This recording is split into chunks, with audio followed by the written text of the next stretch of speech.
आज का जो हमारा टॉपिक है ना वो है डोमिनेंस के ऊपर। डोमिनेंस क्या होती है। हमने पहले भी जब कॉइन मार्केट कैप को एक्सप्लोर किया था तो वहां पे हमने एक चीज को देखा था, डोमिनेंस। डोमिनेंस बेसिकली ये होती है कि हमने जो इन्वेस्टमेंट की होती है इस मार्केट के अंदर, इस कॉइन के अंदर या इस मतलब प्रोजेक्ट के अंदर आप जिसको एनालाइज कर रहे हो, पूरी मार्केट के अंदर कितनी जो सी इन्वेस्टमेंट हुई हुई है उनको हम चेक करने के लिए हम क्या कहते हैं, डोमिनेंस। अच्छा, मैं आपको बताया था डोमिनेंस का, ठीक है। डोमिनेंस बेसिकली हमें पता लगा कि क्या होती है कि जो मार्केट के अंदर क्या हुए होते हैं, मतलब इन्वेस्टमेंट हुई होती है उस कॉइन के अंदर, तो वो हमारे पास डोमिनेंस होती है। जैसे अभी हमने डिस्कस किया कि बिटकॉइन की डोमिनेंस कितनी है, 60% अभी चल रही है। मतलब कि मार्केट के जो 60% पैसे हैं वो कहाँ पे इन्वेस्ट हुए हैं, बिटकॉइन के अंदर। 10% जो है वो हमारे एथीरियम के अंदर में, बाकी जो 30% है वो हमारे पास पूरी मार्केट के अंदर अवेलेबल है। अब एक क्वेश्चन ये राइज होता है कि हमने इन्वेस्टमेंट वगैरह करनी है तो हमने छोटे कॉइन्स के अंदर इन्वेस्टमेंट क्यों नहीं करनी। उसके पीछे रीजन पता क्या है?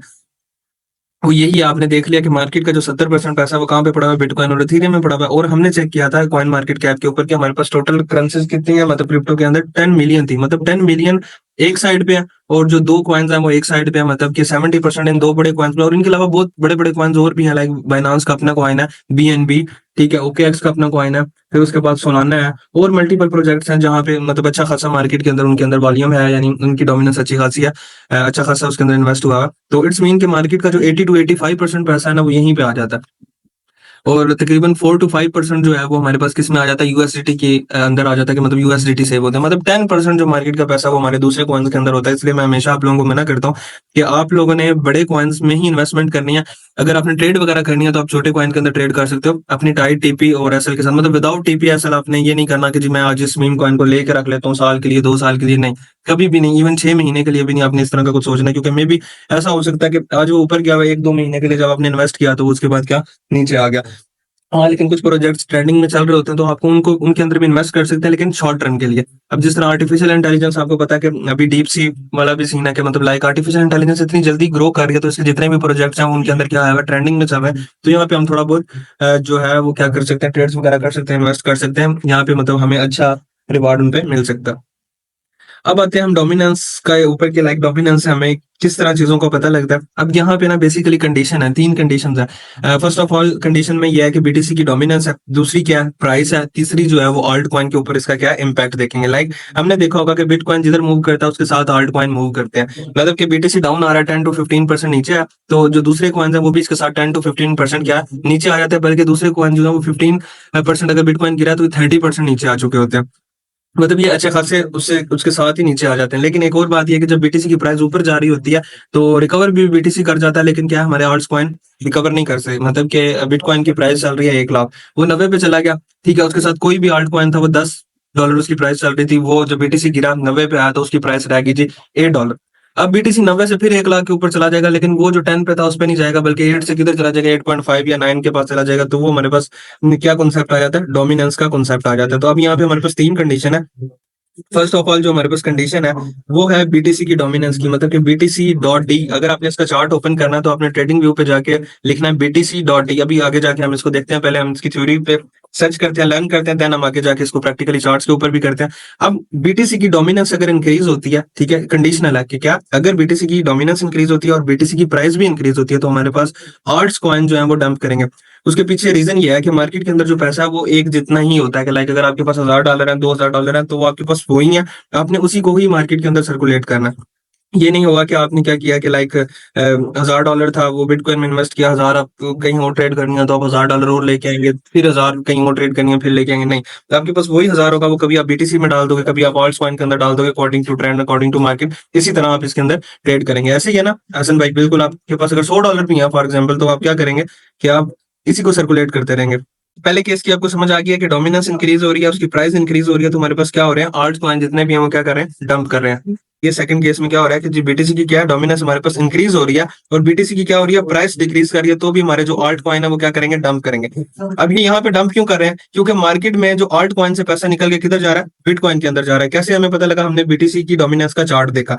अब जब मार्केट में आल्ट कॉइन से पैसा निकल के किधर जा रहा है, बिटकॉइन में जा रहा है, तो इट्स मीन कि क्या होगा, हॉल्ट कॉइन की प्राइस नीचे गिरेगी, और साथ बीटीसी की प्राइस नीचे गिरी। हमने पहले ही पढ़ा कि जब बीटीसी की प्राइस नीचे गिरती है तो हमारे साथ दूसरे कॉइन भी साथ नीचे गिरते हैं। एक कंडीशन ये है कि पैसा वहां से हॉल्ट से निकल के किधर जा रहा है, बिटकॉइन में जा रहा है। दूसरी सिचुएशन ये है कि उसकी प्राइस गिरी है। जब उसकी प्राइस गिरेगी तो साथ साथ क्या होगी, उसकी जो सी डोमिनेंस है वो इंक्रीज हो रही है। क्यों हो रही है? क्योंकि उसकी प्राइस नीचे आई हुई है और लोगों को वही 1 लाख वाली चीज वो अब आपको 90,000 की मिल रही है, तो हर बंदा क्या करेगा? अपने ऑल्ट्स को सेल करेगा और वो कहाँ जाएगा? बीटीसी को खरीदने की कोशिश करेगा। तो फिर भी हमारे पास जो आल्ट कॉइन है वो क्या करेंगे? डंप करेंगे। तीसरा केस फिर आ रहा है, उसमें क्या हो रहा है कि बीटीसी डोमिनेंस क्या हो रही है? हमारे पास इंक्रीज हो रही है, लेकिन बीटीसी की प्राइस अगर हम देखें तो हमारे पास स्टेबल है। कि हमने एक चार्ट ओपन किया बीटीसी डॉट डी का, ठीक है, उसमें बीटीसी डॉट डी तो इंक्रीज हो रहा है, लेकिन बीटीसी की जो प्राइस है वो क्या हो रही है? वो स्टेबल है। तो हमारे पास जो आल्ट कॉइन है वो हमारे पास क्या रहेंगे? स्टेबल रहेंगे। और इनके स्टेबल रहने की रीजन क्या? इसकी प्राइस। इसकी अगर प्राइस स्टेबल है तो ये भी हमारे पास स्टेबल रहेंगे। अब यहाँ से आल्ट सीजन जो आल्ट्स की गेम होगी वैसे नीचे शुरू होगी। कब होगी? जब बीटीसी से पैसा निकलेगा, मतलब बीटीसी की डोमिनेंस क्या होगी? डिक्रीज होगी। अब पहले केस में आते हैं, क्या होता है? बीटीसी की डोमिनेंस डिक्रीज होती है और बीटीसी की प्राइस क्या होती है? इंक्रीज होती है। आल्ट कॉइन हमारे पास स्ट्रॉन्ग पंप करेंगे, ठीक है, सिर्फ इंक्रीज नहीं होंगे बल्कि क्या करेंगे? स्ट्रॉन्ग पंप करेंगे। क्यों करेंगे? क्योंकि बीटीसी से पैसा निकल रहा है और निकल के किधर जा रहा है? जाहिर सी बात है वो आल्ट्स कॉइन के अंदर जाएगा। और दूसरी बात ये कि साथ उसकी बीटीसी की प्राइस भी इंक्रीज हो रही है, पैसा निकल भी रहा है और उसकी प्राइस भी इंक्रीज हो रही है। तो हमारे पास क्या होंगे? आल्ट कॉइन पंप करेंगे। इसके पीछे दो रीजन है। पहली, पैसा निकल के आल्ट्स के अंदर जा रहा है। दूसरी रीजन कि जी बीटीसी की प्राइस इंक्रीज हो रही है। जब बीटीसी बढ़ रहा होता है तो साथ साथ दूसरे कॉइन भी थोड़ा थोड़ा ऊपर जा रहे होते हैं। लेकिन बाजू का क्या होता है कि जी बीटीसी तो ऊपर चला जाता है, लेकिन क्या है कि हमारे पास दूसरे कॉइन्स ऊपर नहीं जाते। उसके पीछे रीजन क्या है? डोमिनेंस की। क्योंकि अगर सारा पैसा बीटीसी में चला जाएगा तो क्या होता है कि जी दूसरे कॉइन्स है वो हमारे पास प्रॉपर्ली उस तरह रिकवर नहीं कर पाते, हालांकि बीटीसी तो रिकवर कर जाता है। अब एक और केस है जिसमें क्या हो रहा है? बीटीसी की डोमिनेंस डिक्रीज हो रही है, बीटीसी की प्राइस स्टेबल है। क्या फिर भी हमारे पास क्या होंगे? आल्ट कॉइन इंक्रीज करेंगे, मतलब कि आल्ट कॉइन की जो प्राइस है वो अपसाइड पे जाएगी। आखिरी केस है हमारे पास बीटीसी की प्राइस फिर डिक्रीज हो रही है, मतलब कि डाउन हो रही है, तो उसकी प्राइस भी गिर रही है, डोमिनेंस भी गिर रही है और प्राइस भी गिर रही है। फिर भी हमारे पास क्या होगा कि आल्ट कॉइन जो है वो हमारे पास क्या होंगे? इंक्रीज करेंगे, मतलब कि बीटीसी से पैसा निकल रहा है, बीटीसी की प्राइस भी गिर रही है, फिर भी हमारे पास आल्ट कॉइन पंप करेंगे। रीजन कि बीटीसी से पैसा निकल के आल्ट कॉइन के अंदर जा रहा है। यहां तक आपको समझ आ गई है बीटीसी डोमिनेंस की।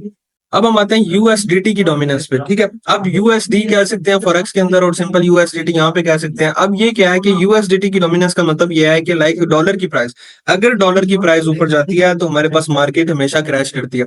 मतलब कि आपने इसको अगर चार्ट के ऊपर देखना है तो चार्ट के ऊपर जाके यूएसडीटी डॉट डी करना, लिखना है। जैसे ही आप लिखेंगे क्या होगा? तो उसका चार्ट आ जाएगा आपके सामने। अगर उसकी प्राइस इंक्रीज हो रही है तो इट्स मीन जो है हमारे पास मार्केट के ऊपर क्या इंपैक्ट पड़ेगा? मार्केट जो है हमारे पास डाउन आएगी। मतलब कि हमें पता लगता है कि जब भी डॉलर की प्राइस ऊपर जाएगी तो हमारे पास मार्केट्स क्या होंगी? नीचे आएंगी। दूसरा केस हमारे पास ये आ जाता है कि डॉलर की प्राइस क्या हो रही है? डिक्रीज हो रही है, मतलब गिर रही है। तो हमारे पास क्या होगी? मार्केट जो है वो हमारे पास क्या जाएगी? ऊपर जाएगी। और ये पूरी मार्केट की बात हो रही है, समझ आ गई? जी जी। मतलब कि इसके ऊपर कैसे लगी? अब नेक्स्ट जो है ना हमारे पास ये आ रहा है अदर्स डॉट डी, ठीक है। अदर्स क्या है? मतलब कि अल्ट कॉइन, अल्टरनेटिव कॉइन्स। अब यहाँ पे क्या होता है? इसका इंडेक्स चेक करते हैं। इसके अंदर क्या है कि अगर ये हमारे पास अल्ट कॉइन के डोमिनेंस अगर हमारे पास इंक्रीज हो रही है तो हमारा इंपैक्ट क्या पड़ेगा अल्ट कॉइन के ऊपर? अल्ट कॉइन इंक्रीज होंगे। और अगर अल्ट कॉइन की जो सी डोमिनेंस है वो डिक्रीज हो रही है तो क्या होगा? अल्ट कॉइन की जो प्राइस है वो नीचे आएगी। अब यहाँ तक आपको समझ आ गया, फिर हम इसको चार्ट्स के ऊपर जाके देखते हैं। जी जी, आ गई। चलें ठीक है, ओके। अब मैं आपको चार्ट के ऊपर लेके चलता हूँ, तो जहाँ पे आपको जाके थोड़ा ज्यादा चीजें और क्लियर होंगी। अब यहाँ पे हमने बीटीसी का चार्ट, अगर बीटीसी की डोमिनेंस चेक करनी है तो आपने सिर्फ ऑल पे जाके, क्रिप्टो में नहीं, ऑल पे इसको सिलेक्ट कर लेना, ठीक है, और बीटीसी डॉट डी करना है। जैसे ही बीटीसी डॉट डी करेंगे तो बीटीसी की डोमिनेंस आ जाएगी। अब ये देखें यहाँ पे हमारे पास क्या आ गया? बीटीसी की डोमिनेंस आ चुकी है अभी तक। अब यहाँ पे एक चीज चेक करें कि यहाँ पे एनालिसिस आपने कैसे करना है। सिंपल एनालिसिस करने के लिए कोई लॉजिक साइंस नहीं है। जो एनालिसिस आपने टेक्निकल के अंदर सीखे हैं सारे के सारे एनालिसिस इसके ऊपर वैसे ही वर्क करते हैं। Like support, resistance, trend line, liquidity, जो जो चीजें हमने वहां पे देखी हैं, सीखी हैं, वो यहाँ पे हम आके क्या कर सकते हैं? इंप्लीमेंट कर सकते हैं। अब ये चेक करें, अगर मैं आपको दिखाऊं तो ये ऊपर से हमारे पास क्या आ रही है? वीक 1 वीक की हमारे पास क्या आ रही है? रेजिस्टेंस आ रही है, जिसको मार्केट ने क्या किया? रिस्पेक्ट दिया। अब ये चेक कर सकते हैं। ये देखिए यहाँ से रेजिस्टेंस की जो है हमारे पास क्या आ रही है? ट्रेंड लाइन आ रही है। मैं इसको थोड़ा चेक करवाता हूँ, ये चेक करें। ये हमारे पास क्या आ रही है? रेजिस्टेंस की ट्रेंड लाइन। अच्छा, हम अभी डोमिनेंस को देख रहे थे, देखेंगे क्या हमारे पास ट्रेंड लाइन आ रही है रेजिस्टेंस वाली। और चेक करें अभी मार्केट ने ये पहले की ड्रा की है, देखेंगे यहाँ से इसने 2 दफा रिस्पेक्ट दिया है, ठीक है। यहाँ से प्रीवियस भी आ रही है तो हमने यहाँ पे ट्रेंड लाइन ड्रा की और मार्केट ने टोटली इसी को रिस्पेक्ट दिया। अगर हम डेली टाइम फ्रेम पे जाके इसको रीसेट करें और हमें पता लगेगा क्या हुआ, क्योंकि मार्केट ने इसी ट्रेंड लाइन को रिस्पेक्ट दिया। मतलब कि यहाँ पे क्या हुआ? डोमिनेंस यहाँ से गई है, यहाँ से रिजेक्ट हुआ। इट्स मीन हमें यहाँ पे पता लगता है कि यहाँ पे हमने इसको कैसे एनालाइज करना है। जैसे हम क्या करते हैं, टोटल मार्केट के अंदर दूसरे एनालिसिस करते हैं, सेम एज इट इज यहाँ पे भी हमने इसी तरह ही एनालिसिस करना है। अब अगर ये डोमिनेंस गिरी है तो क्या हो गया? हमारे पास ऑल्ट्स कॉइन पंप किए होंगे और लाजमी किए हैं। अभी आप देखें छोटे छोटे कॉइन जो डॉट वगैरह जो मल्टीपल दूसरे प्रोजेक्ट्स थे वो ऊपर गए हैं। क्यों गए हैं? कुछ टाइम पहले जब ये वीक आई थी ना, आज से तकरीबन 1 2 3 4 5वें दिन, मतलब ना 4 दिन पहले, तो हमारे पास क्या हुआ था? हमारे जो डॉट है वो 3.8 पे था, वो 5 तक चला गया था सिर्फ यहाँ से, मतलब 40% पंप कर गया था सिर्फ इतनी सी वीक की वजह से। मतलब कि इसका ढेर सारा इम्पैक्ट पड़ता है मार्केट के ऊपर। यहाँ तक आपको समझ आ गया कि डोमिनेंस को देखना कैसे। अब ये जिस तरह नीचे गिरेगी हमारे पास क्या होंगे, आल्ट्स कॉइन पंप करेंगे, और जितना ये ऊपर जाएगी तो हमारे पास क्या होंगे, आल्ट्स कॉइन हमारे पास डाउन जाएंगे। अब ये हमारे पास थी बीटीसी की डोमिनेंस एनालिसिस आपको करने आते हैं। नीचे अगर आप देखें तो ये आरएसआई क्या बता रहा है कि ये यहाँ से डाउन साइड पे आ सकती है, और यहाँ पे एक सपोर्ट बना के बैठी हुई है। अगर ये यहाँ से ब्रेक करती है तो हमारे पास डोमिनेंस इस एरिया के अंदर आ जाएगी। ठीक है, तो यहाँ तक आती है 58 वाले लेवल तक, तो हमारे जो आल्ट कॉइन वो अच्छा खासा यहाँ से ऊपर चले जाएंगे। तो हमें यहाँ से पता लगता है कि अभी अगर हम यहाँ पे इन्वेस्टमेंट करना चाहते हैं आल्ट कॉइन के अंदर तो हम कर सकते हैं, क्योंकि हमारे पास जो है हर जगह से इंडिकेशन मिल रही है कि मार्केट जो सी है वो हमारे पास जो अप साइड पे जा सकती है। क्योंकि अगर हम कॉइन्स खोलें, ठीक है, उन पे आरएसआई लगाएं या कोई भी टेक्निकली देखें तो 50 60% नीचे गिरे हुए हैं। तो जैसे ही उन्होंने ऊपर जाना है, मतलब डोमिनेंस थोड़ी सी रिजेक्ट होती है, फंडामेंटली थोड़ी सी चीजें और स्ट्रांग होती हैं, तो क्या होगा कि मार्केट जो उनसे यहाँ से डबल हो जाएगी, मतलब जो कॉइन्स है वो यहाँ से डबल हो जाएंगे। अब दूसरी चीज ये है कि यार ट्रम्प जो आया, बेसिकली ये शेक आउट किया जा रहा है दूसरे लोगों को। अब ट्रम्प आया, हाइप बनी हुई थी, हर बंदे ने बाइंग करके बैठे हुए थे कि बहुत ऊपर जाएगी मार्केट, लेकिन क्या हुआ कि मार्केट उसके बरक्स नीचे आई है।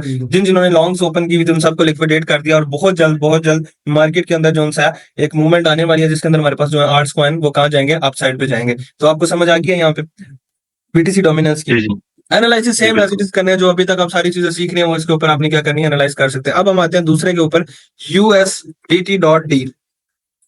ये आते हैं तो यहाँ पे क्या करता है, ये चेक करते हैं। अब यहाँ पे भी अगर हम देखें यूएसडीटी की डोमिनेंस क्या हो रही है, नीचे आ रही है, यहाँ से रिजेक्ट हुई, आरएसआई पे रिजेक्ट हो रहा है, और यहाँ से रिजेक्ट होकर कहां तक आ सकती है, इस लेवल से। मतलब कि अगर ये यूएसडीटी नीचे आएगा तो हमारे पास मार्केट में क्या होगा, प्राइस जो सी कॉइन्स की वो क्या होगी, वो अप साइड पे जाएगी। डॉलर बढ़ेगा, मार्केट डाउन, डॉलर गिरेगा तो मार्केट ऊपर। सिंपल सा फंडा है इसके अंदर, समझ आ गई आपको। अब ये नीचे आएगा तो हमारे पास कॉइन्स कहां पे जाएंगे, अप साइड पे जाएंगे। तो यहाँ से भी हमें इंडिकेशन मिल रही है कि कॉइन्स जो है वो हमारे पास अप साइड पे जा सकते हैं। यहाँ तक आपको समझ आ गई। जी जी यूएसडीटी की डोमिनेंस की भी समझ आ गई, उसमें कुछ भी नहीं है। बिटकॉइन की डोमिनेंस की भी आपको समझ आ गई, और उसके साथ उसका जो कंडीशनल स्ट्रक्चर है वो भी समझ आ गया। हम तीसरी चीज पे आते हैं, वो है अदर्स.डी। ठीक है, ये क्या है, मतलब कि ये सारा का सारा आल्ट कॉइन की जो डोमिनेंस है, ये बता रहा है कि टोटल जो मार्केट के अंदर आल्ट कॉइन के अंदर पैसा पड़ा हुआ 8.51% है। ठीक है, और यहाँ से जो है आल्ट कॉइन अगर की डोमिनेंस इंक्रीज होगी तो हमारे पास आल्ट कॉइन कहाँ जाएंगे, ऊपर जाएंगे। अब अगर हम यहाँ पे अपने आरएसआई को देखें तो वो 30 वाले लेवल पे आ चुका है, जहां से हमें पता लगता है कि क्या होगा कि ये यहाँ से कहाँ जा सकता है, ऊपर जा सकता है। और यहाँ पे इस एरियाज की उसने क्या किया, लिक्विडिटी भी यहाँ पे स्वीप कर लिया, तो हमारे पास मल्टीपल चांसेस है कि यहाँ से क्या करे, अप साइड पे चला जाए। तो ये सारा कुछ है, इन सारी चीजों से हमें पता लग रहा है कि मार्केट के अंदर जो सेंटीमेंट्स है वो क्या हमारे पास है, बुलिश है। अब हमें यहाँ से पता लगता है कि अगर हम यहाँ पे कहीं पे भी इन्वेस्टमेंट करना चाहते हैं तो हम कर सकते हैं, क्योंकि बहुत अच्छा पॉइंट। कोई भी कॉइन खोल के दिखाता हूँ, लाइक डॉट को ओपन करते हैं। ठीक है, फर्स्ट ऑफ ऑल इसको आरएसआई वगैरह लगा के चेक करते हैं। ये देखें 30 वाले लेवल पे पड़ा हुआ आरएसआई। ठीक है, उसके बाद अगर हम दूसरे ईएमए वगैरह लगाएं तो वो भी हमें बता रहे हैं कि जी मार्केट यहाँ तक ही मैक्सिमम ड्रॉप हो सकती थी। अब यहाँ से मतलब थोड़ा बहुत रिवर्सल आएगा, और थोड़ा बहुत रिवर्सल मैं आपको बताऊं कितना, अगर लेट्स सपोज ये येलो लाइन तक जो मैंने एनालिसिस किया यहाँ तक आता है तो यार 60% का मूव है। यार 60% का मूव बहुत ज्यादा है। लाइक आपने 1 करोड़ लगाया और 60 लाख का प्रॉफिट, और ये आएगा कितने दिनों में, सिर्फ 4 से 5 कैंडल्स बनेंगी इस तरह की, जिस तरह की पहले बनी थी। अब जब वो बीटीसी की डोमिनेंस जो उनसे डिक्रीज हुई थी, मतलब मैं आपको बता रहा था वो ये टाइम था, यहाँ से ऐसे पंप किए थे। तो ये इस तरह की मूवमेंट्स आती हैं हमारे पास सिर्फ और सिर्फ डोमिनेंस के थ्रू। अब यहाँ पे हम चेक कर सकते हैं, हमारे पास जो इंडिकेटर है वो भी यहाँ पे क्या हो चुका है, रीसेट हो चुका है। ये देखें ना, मतलब 30 वाले लेवल पे आ चुका है। और अगर हम अपने चार्ट को देखें तो हमारे पास क्या हुआ है कि यहाँ से यहाँ तक अभी तक हमारे पास 60% जो है वो नीचे आ चुका है, और अभी तक तकरीबन 60% और ओवरऑल 68% का मूव मतलब नीचे आया। तो इट्स मीन हमें क्या पता लगता है कि हम कॉइन्स बहुत ज्यादा नीचे गिर चुके हैं। अगर हम यहाँ पे इन्वेस्ट करना चाहें तो हम कर सकते हैं। अगर ये थोड़ा सा भी ऊपर जाता है, मतलब कि अगर ये यहाँ से इवन आप यहाँ तक भी कर लेते हैं, तो ये 30 to 40% का मूव है यार, 38 का ओवरऑल आ रहा है, तो बहुत बड़ा मूव है यार। तो ये गोल्डन अपॉर्चुनिटी है। अब आपको पता लगा कि हम मार्केट में प्रेडिक्शन कैसे करते हैं, और हम कैसे कहते हैं कि जी ये मूवमेंट आएगी तो तब ये होगा। तो ये सारी चीजें इनके ऊपर रिसर्च होती है। अब सिर्फ बीटीसी को नहीं देखना कि लाइक बीटीसी ऊपर जा रहा है तो ये ऊपर जाएंगे, नहीं, ये सारी चीजें आप देखेंगे तब जाके आपको प्रॉपर तरीके से पता लगेगा। तो उम्मीद है आपको समझ आ गई होगी सारे लेक्चर की।